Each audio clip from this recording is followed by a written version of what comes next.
Dear viewers, Newton drawing tone চ্যানেলের পক্ষ থেকে আমি রশিদ নিউটন আপনাদেরকে সাদর সম্ভাষণ জানাচ্ছি।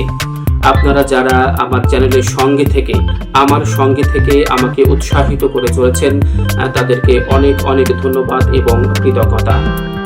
আমি প্রায় প্রতিদিনই কোনো না কোনো ভিডিও আপনাদের দেবার চেষ্টা করছি। আপনাদের ঠিক কেমন লাগছে জানি না, তবে আমি আমার সাধ্যমতো চেষ্টা করে যাচ্ছি।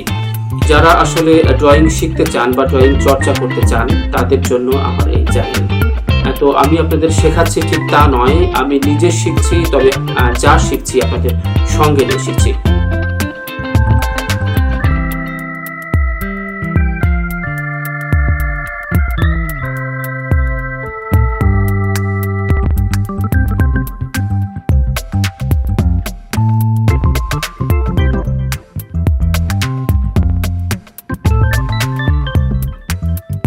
ছবি আঁকার কিন্তু কিছু নিয়ম কানুন রয়েছে, অর্থাৎ যারা জাত শিল্পী তারা কিন্তু আসলে তাদের ভেতরের প্রতিবিম্বটাকে কাগজে ফুটিয়ে তোলার চেষ্টা করে, তাতে একটি সুন্দর ছবি হয়ে যায়। তবে কিছু নিয়ম কানুন কিন্তু রয়েছে, আর্টেরও কিন্তু কিছু গ্রামার রয়েছে। আমরা যেমন ছোটবেলায় অ আ ক খ শিখে কিন্তু আমরা পড়তে শিখেছি, লিখতে শিখেছি, আর্টেরও তেমন কিছু নিয়ম কানুন রয়েছে। আমরা আমাদের ড্রয়িং গুলোর মধ্যে দিয়ে সেই গ্রামার গুলো আপনাদেরকে দেখিয়ে দেবার চেষ্টা করব, শিখিয়ে দেবার চেষ্টা করব, একসঙ্গে শিখবার চেষ্টা করব।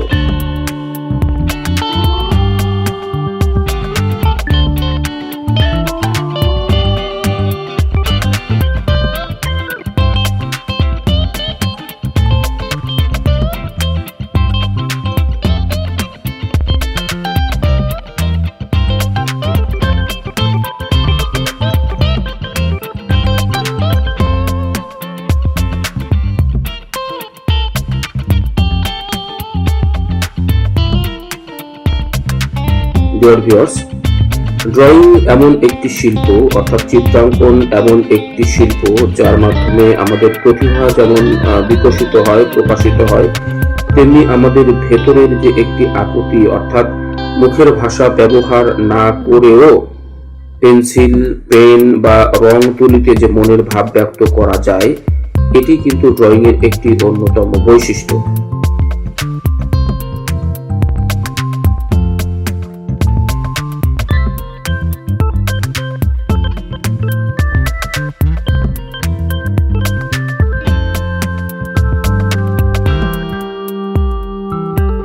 ডিয়ার ভিউয়ার্স, শেষ হয়ে এলো আমাদের আজকের ড্রয়িং।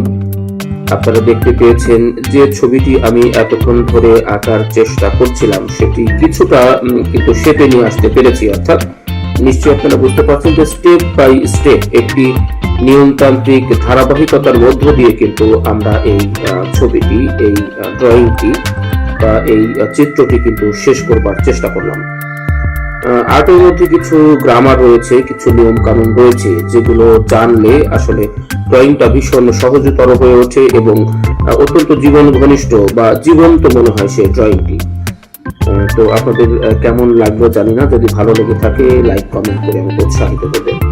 সবাইকে অনেক ধন্যবাদ।